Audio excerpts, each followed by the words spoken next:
Hello and welcome to IELTS with Will. This is the first in a series of videos about writing task 1. Let's go. So first of all, let's look at the rules for all types of writing task 1 questions. So the first thing are the musts.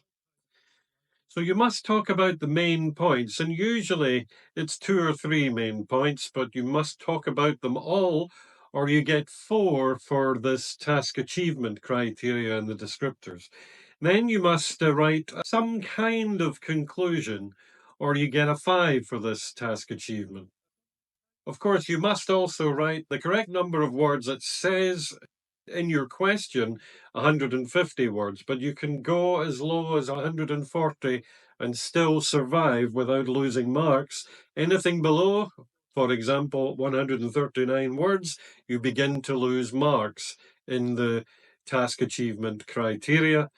So you must include a lot of data, that is numbers. So for example, if it's a line graph or a bar chart, then you must include the numbers. If you don't include any numbers, but write great English, you will still lose marks because they need the numbers. Also, it seems obvious, but you must write in paragraphs, no bullet points.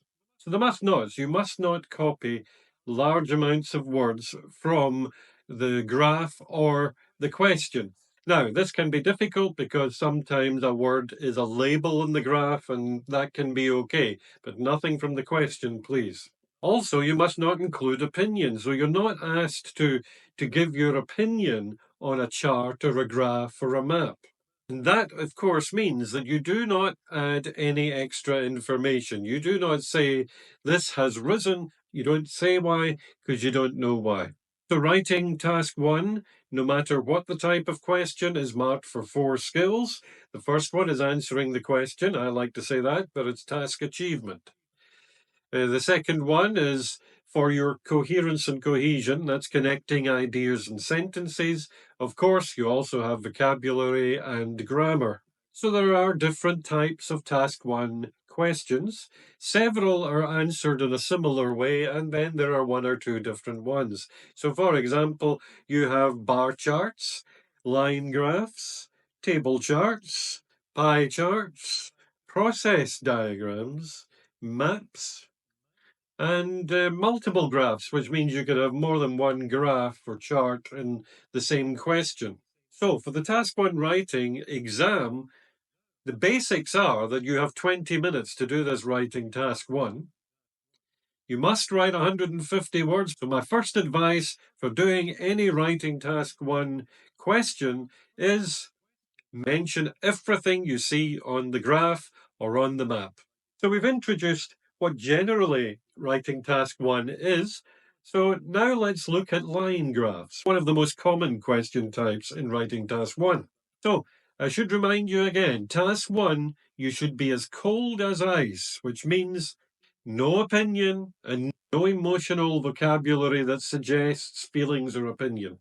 So in line graph questions, you must think, what can I show the examiner that will impress him? And these are the things. It's very limited in task 1, but these are the things you can show. You can identify the trends, the fluctuations, and the significant points of the graph, the chart, or the map, etc.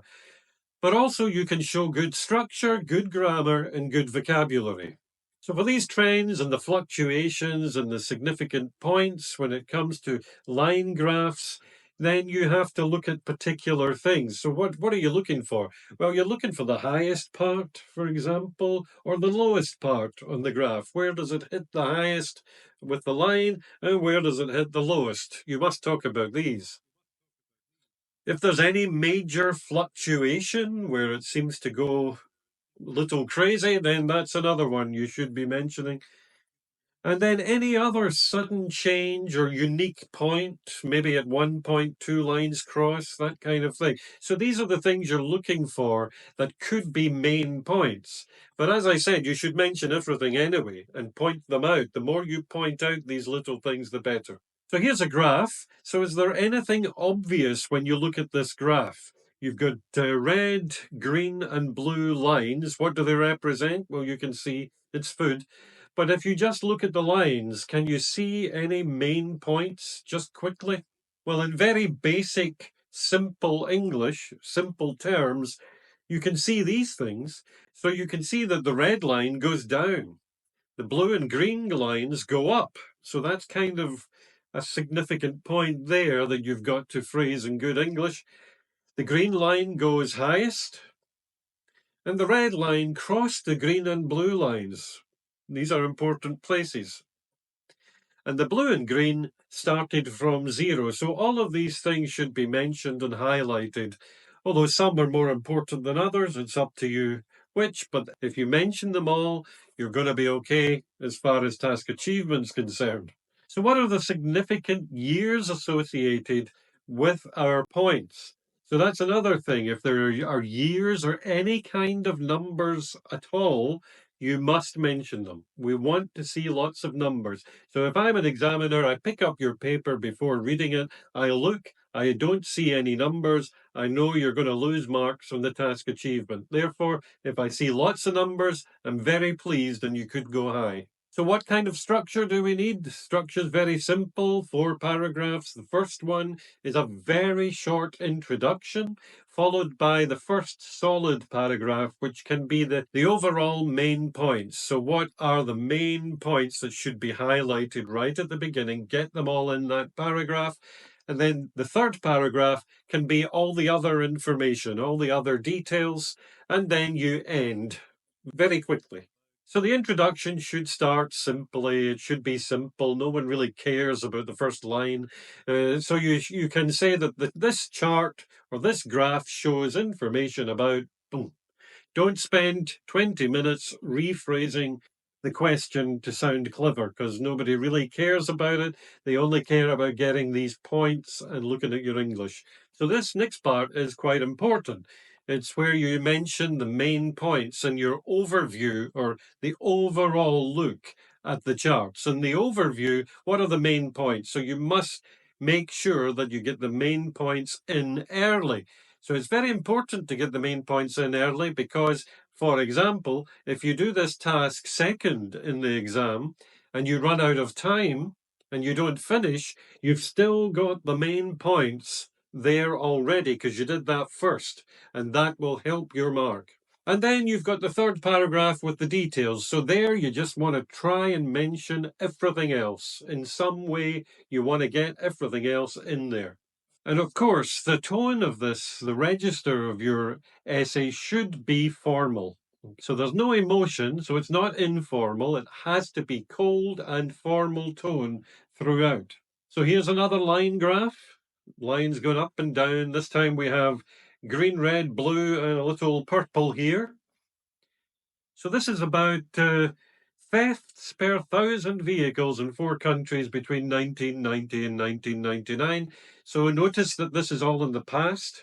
So here is an answer from a student who would get around about a 5 for this one. And look at the highlighted words. So in this one, the highlighted words in yellow, they show the words that are telling you if something went up or down, and if it went up a lot or down a lot, this kind of thing. And so we have expressions like rose to, went up, went down a bit, steady increase, lower, was higher than, etc. You've also got joining words like but in there. You have the beginning of the sentences with then, very basic stuff, but it's done correctly, and perhaps they've got all the information. They've certainly got numbers. That's a good sign, but you would then have to check for the information. But we're now at the moment, we're looking at the English. So the English there, the yellow stuff is basically fine. However, the blue highlighted words are not so fine. These words are very basic to begin with. Words like started, same, number, etc. They're very basic words. So they're not going to get you any marks. Also, why are they highlighted in blue? Because these words are not only basic, they're repeated over and over again. So how many times do you see the word number, the same, the verb had, the word started? Words like that are repeated and they're basic, so that tells me something. We're talking limited again, and that's not so great. But a 5 is okay, especially if you get all the numbers in, you can still get the 5.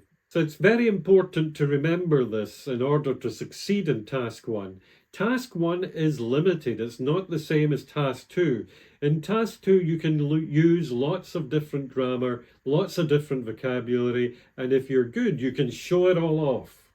But in task one, that's not really what you're being tested for. It's more difficult to show off in task one because task one is very limited. There are only a few things you can do in task one to coldly describe a graph, for example. So therefore, you have to know that limitation and then exploit it, make it better, use it as well as you can to improve your mark. And this means there's only a limited amount of vocabulary, cohesion and coherence, grammar that you can use in these answers. You can't use loads of different things. And also, you need the accurate data. So we got the accurate data. What about the English? How can you make more of the vocabulary, the grammar, and the coherence and cohesion? First of all, you need to know a lot of words for very specific meanings. So, for example, up, as we saw in the last example from a student, his essay said went up, went down. So how many other words, better words, do you know for go up and go down?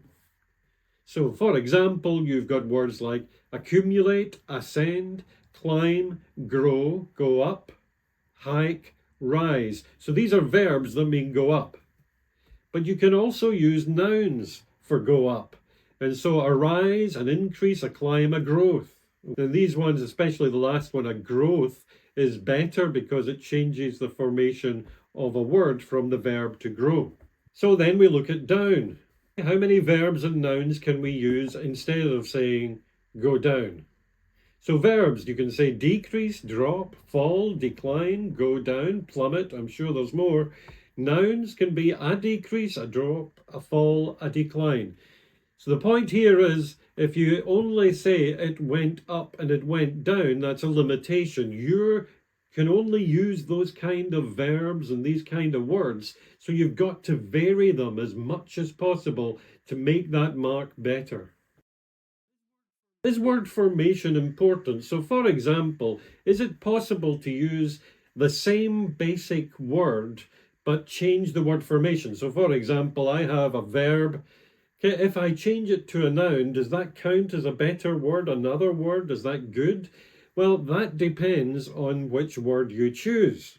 So for example, if you choose the word increase and you say the verb to increase, and then the next sentence you change and you use increase as a noun, it's not that clever. Why? Because it's exactly the same word. You don't do anything to increase to change it. You don't put an ending in it. You don't put a prefix on it. You do nothing. It just is the same. So in that case, it's not very clever and it comes across as repetition, which is not good. However, there are other words which you have to change to make a new word. So for example, accumulate. That's a verb, to accumulate. What if you make it a noun? If you make it a noun, it changes to accumulation, and that is good because there you're doing something to the word. You're changing it from the verb and you're showing that you know how to make the noun, not just use a noun. That's good for your mark. So it depends on the word, but if it's the exact same word, what's the cleverness in this? There's nothing. But also, as we said, we need lots of different vocabulary for this limited amount of meanings that we can use in a line graph. So highs and lows, we need, when you get to the highest part and the lowest part, are you going to say highest and lowest all the time? Or, really quite high or really quite low? No, it doesn't sound very good. Not much change in the vocabulary. So here are some words for the highest and lowest. So for high nouns, for example, you could say a peak, a crest, a pinnacle. That shows the topmost part. You could say the uppermost part. The high verbs would be to peak, to hit a high of, to be at its height, to be at the uppermost. But that again is to be more than a verb. Low nouns, well, a noun could be a dip, a trough, a low, a bottom. And low verbs, to hit a low of, or to bottom out sounds good. So these are all, again, different words just to say the high and the low. And we've got different words for going up and down. So we must try to exploit this for vocabulary, not just say the same basic easy words, but try and vary it, try and make it spectacular. There are other useful words you can use, and they're listed here: to depreciate, to dwindle, to dip, to fluctuate, to level off, to remain steady, remain stable, to remain unchanged, to rocket, to soar, to surpass, to overtake. So many words for going up and down and doing different kinds of things in a graph. But that's the little limited bubble that we're in, trying to make the best of our vocabulary. Again, what other words can we try to exploit to make the mark better? You've got adverbs and adjectives. So there's the adverbs and adjectives, and again, they're basically very similar words, but they're changed a little to make the adjective and the adverb. Just looking at these ones, for example, instead of marginally and slightly, you say marginal and slight. And you are changing them a little bit, so it's okay. I would prefer just to see a completely different word, but if you can change it, that's okay too. You just want to vary them. What other kind of words could we work with in this limited space of vocabulary in a line graph? Well, here's some time phrases.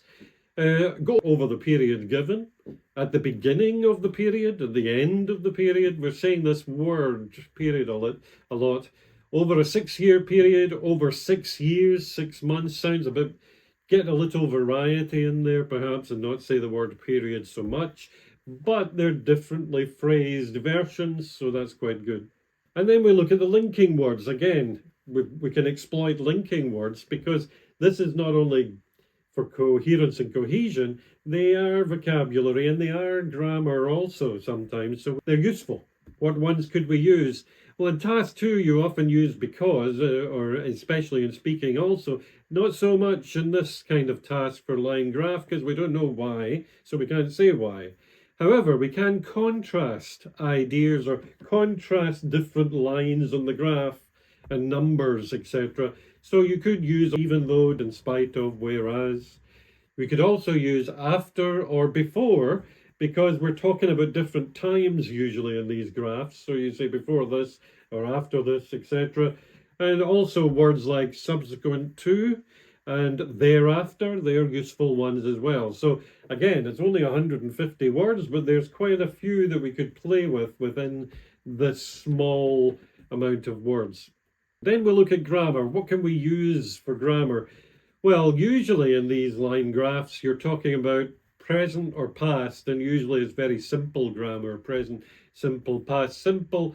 So if it's past coming into the present, you also possibly have the opportunity to use a perfect aspect, for example, in there. But generally it's present or past. In the graph we saw a moment ago, all dates were in the past, so we have to use the past.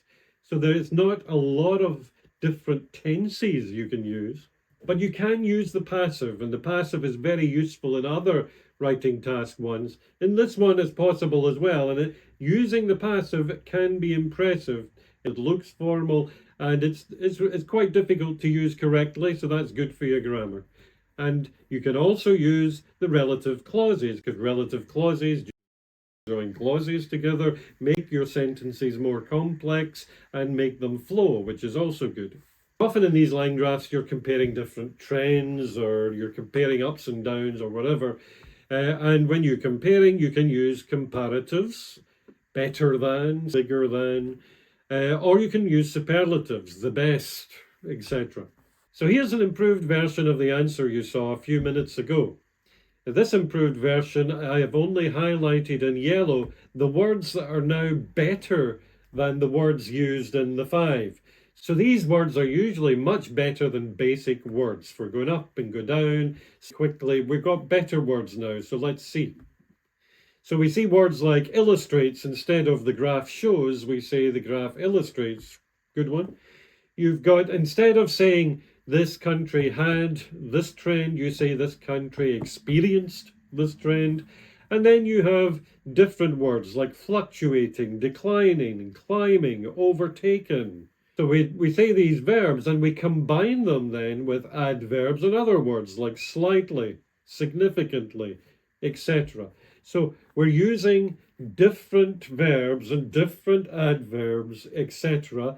But they're all really meaning up and down, slowly and quickly, etc. But we're showing off that we know within this limited space a lot of different range and variety of words. Plus, as you look at it, you will be able to see passive as well as relative clauses. In the summary, it says where fluctuations were observed, which is good, but you've also, it's still in the middle of a sentence, so we've got while, a connecting word, to make the sentence more complex. So this one is much better than the last one for grammar and vocabulary. This one, however, you would look at it and say, well, there's 5 paragraphs, but does it have all the information? That's what you have to look for. English-wise, much better. So remember, all Task 1 essays have a limited amount of vocabulary and grammar that you are able to use within the 150 words. So you have to use this limitation to your advantage by exploiting the number of words in grammar specifically for this graph. Here's another graph. I know they're very exciting. Here's another one. So this is about potatoes, pasta and rice. You've got lines going up and down and crossing each other, etc. Again, you look at it for the highest, the lowest, and the other significant points. And this is not just a picture of pasta, it's a 4 in an answer for this particular task. What's wrong with this one, you might ask? Well, I've highlighted certain things. So I've highlighted the grammar and vocabulary. So look at the vocabulary, look at the grammar. Again, we've got shows, we've got went down, stayed about, started, went down again, small changes. So the words are very basic. There's nothing wrong with the grammar, really. It's just that everything is very basic. There are numbers there, so that's a positive. You can see years and numbers. Are they correct? Then you have to closely examine. But grammatically and vocabulary-wise, everything is basic. Linking words, have a look, and there are not a lot of linking words at all, really. So this could be improved with vocabulary, with grammar, and with these cohesive devices, the linking words in particular.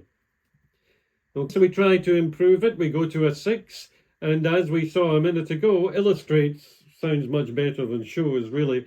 Again, the introduction's short. There's 4 paragraphs here, and the overall is second, so that's good. And the highlighted words are much better. So in the previous one, they said the most eaten, and I believe most eaten came from the question. But this time, they don't say eaten. They've seen an opportunity to show a better word, so they've said most consumed. Which is probably more precise and definitely more formal. So look at the other words. Some of them are the same, some of them are better. Significant decline sounds better. They use the word measured, relatively stable, consistent growth. So what you're getting is better nouns, better verbs, and you're combining them with better adverbs and maybe some time phrases as well. A combination to show off more vocabulary. And there's the grammar. If you look at the grammar also, search for grammar and see if there's any relative clauses or passives, etc. There's not much else, but let's go. And then of course we get the 9. So often the question is, do I use past simple or present simple for the graphs? If you're going to use a time phrase like in 1990 or in 2000 or something like that, you must use past simple. You could possibly talk about a graph you're looking at now and use present simple. But whatever you choose, you should be consistent throughout. It gives you far less trouble to look at something that takes place in the past and just use the past simple. Present simple is possible. Often you start by saying the graph shows this, the graph illustrates this, that's present simple. But when you come to the rest of your answer, It's better to use past simple. Put everything in the past because you have to use these dates. And the dates are all in the past, so it makes much more sense. Anyways, and you look at a 9, and what's done better here? Well, there's a lot more yellow, a lot more highlighted here than you had for 4 or 6. And this is because this person has combined a lot of these words together and tried to vary them. So you've got consumption trends now, instead of just how much someone eats or consumes. But look at the combinations, the most widely consumed at the beginning of the period. So they're trying to use adverbs and time periods in there also. Declined significantly over time, which initially had the lowest level of consumption, experienced a consistent increase. Combinations of vocabulary are improving this mark. Remained relatively stable with minor fluctuations. So look at the stretches. Experienced slight variations, although, good joining word, it maintained an overall steady trend. Steady upward trajectory is a good word in the summary, and therefore you've got these combinations of vocabulary to try and up the mark. They're all better than basic, and they're all helping each other to be more precise in your description of the graph. Therefore, what is the big recommendation for line graphs? Obviously, there's lots of things you must do and lots of things you must not do, but what helps achieve a higher mark, particularly for the grammar and vocabulary, coherence and cohesion, and that is combinations of the small, limited amount of vocabulary and grammar you can use, showing variety with these combinations. So the next time, we'll look at other question types. Please like and subscribe to get notifications for the next few videos. Thank you.